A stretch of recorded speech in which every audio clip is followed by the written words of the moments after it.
तो 90 और 10 ऐसा बंटवारा होता है ना राजस्व का। और तो कई तरह की छूटें भी मिलती कई तरह की छूट होती है। तो केंद्र की सहायता ज्यादा मिलती है, जितनी बाकी राज्यों को मिलती है उससे ज्यादा मिलती है।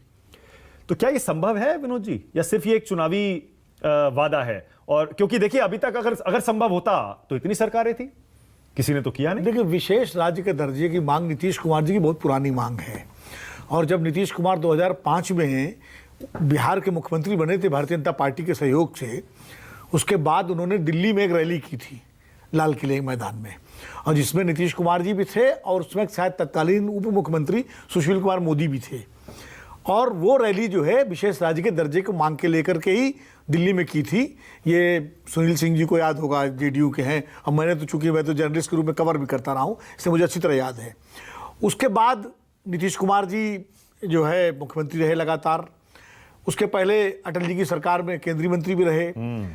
विशेष राज्य की मांग हमेशा वो करते रहे। और जब झारखंड और बिहार का बंटवारा हुआ तो लालू प्रसाद यादव ने भी बिहार को विशेष पैकेज देने की मांग की थी कि उनका झारखंड के जाने से हमारा बहुत सारा क्षेत्र जो है माइनिंग का और राजस्व का क्षेत्र चला गया, इसलिए विशेष को 75,000 करोड़ के आसपास उन्होंने पैकेज मांगा था।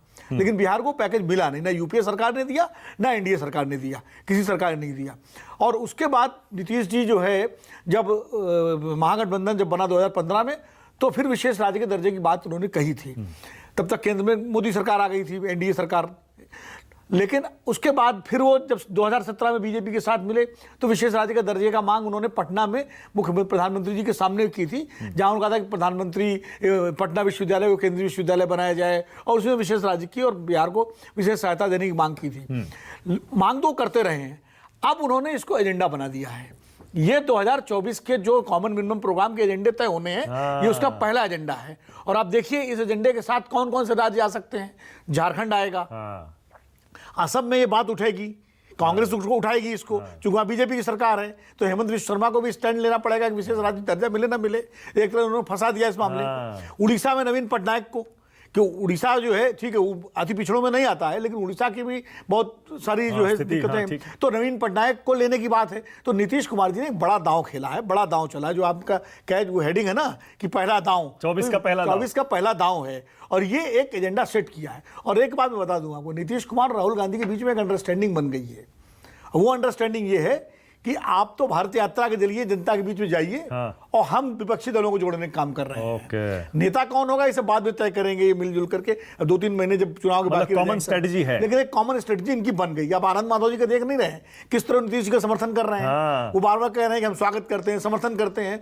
तो आनंद माधव जी ऐसे नहीं कह सकते जब तक उनको अपनी पार्टी का स्टैंड पार्टी लाइन ना मालूम हो। तो इसलिए जो है ये एक बिल्कुल तय कैलकुलेटेड तरीके से ये चीजें हो रही है। अभी एक कल खबर आपने पढ़ी होगी सोशल, मतलब हमारे अमरुला.com पे भी थी कि नीतीश जी यूपी से चुनाव लड़ सकते हैं लोकसभा का। ये खबर थी। और ये हवा की खबर नहीं है, ये बाकायदा इसका एक कैलकुलेशन चल रहा है। दो नीतीश जी अपनी मुहिम अच्छा, तो क्योंकि आप ही की खबर है। जी बिल्कुल। तो इसमें कितना दम है विनोद जी बताइए। नीतीश जी यूपी से चुनाव लड़ेंगे, उसके पीछे इनसाइड स्टोरी है क्या? क्यों लड़ेंगे और उसका असर क्या होगा? नहीं, अभी तय नहीं है।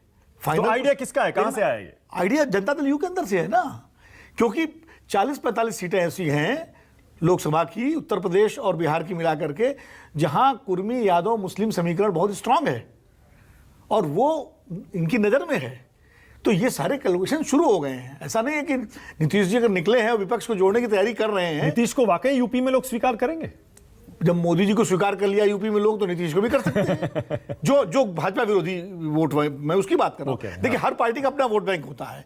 जो बीजेपी की समर्थक वोट बैंक था, उसने मोदी जी को स्वीकार किया। और अखिलेश को बात पसंद आएगी? अखिलेश को क्या दिक्कत? लोकसभा के चुनाव में अखिलेश कोई कंपटीशन ही नहीं है। अखिलेश तो विधानसभा के मुख्यमंत्री पद के उम्मीदवार है, अखिलेश प्रधानमंत्री पद के उम्मीदवार नहीं है। लेकिन लोकसभा सीटों में बंटवारा करना पड़ेगा नीतीश जी अगर यूपी जाएंगे। अखिलेश को ताकत मिलेगी। अखिलेश को ताकत ये मिलेगी कि जो अति पिछड़ों का जो वोट जो है वो बीजेपी के साथ है, उसका एक बड़ा हिस्सा खासकर कुर्मियों का, वो समाजवादी पार्टी जो पुराना उसका जनाधार है, जब बेनी प्रसाद वर्मा और वो पुराने वहाँ पर कुर्मी नेता होते थे, जंग बहादुर पटेल वगैरह, तो वो जो है अखिलेश को उसका फायदा मिलेगा राजनीतिक रूप से। और इसीलिए ममता बनर्जी कह रहे हैं कि यूपी, बिहार, बंगाल और झारखंड, 4 उन्होंने नाम लिए ना। तो आप ये चारों 5 लिया हमने। 5 नाम, यहाँ से 100 सीटें कम कर देंगे, जहाँ 100 सीटें कम कर देंगे। तो ये एक कैलकुलेशन इनका चल रहा है, क्योंकि पूर्वी उत्तर प्रदेश, पूर्वी भारत जो उत्तर प्रदेश से ही शुरू हो जाता है, पूर्वी उत्तर प्रदेश से, और बिहार और पूर्वी उत्तर प्रदेश सीमा लगी हुई है। मोदी जी जब बनारस से चुनाव लड़े थे तो उसका असर बिहार तक गया कि नहीं गया? बिहार में उसका फायदा बीजेपी को मिला।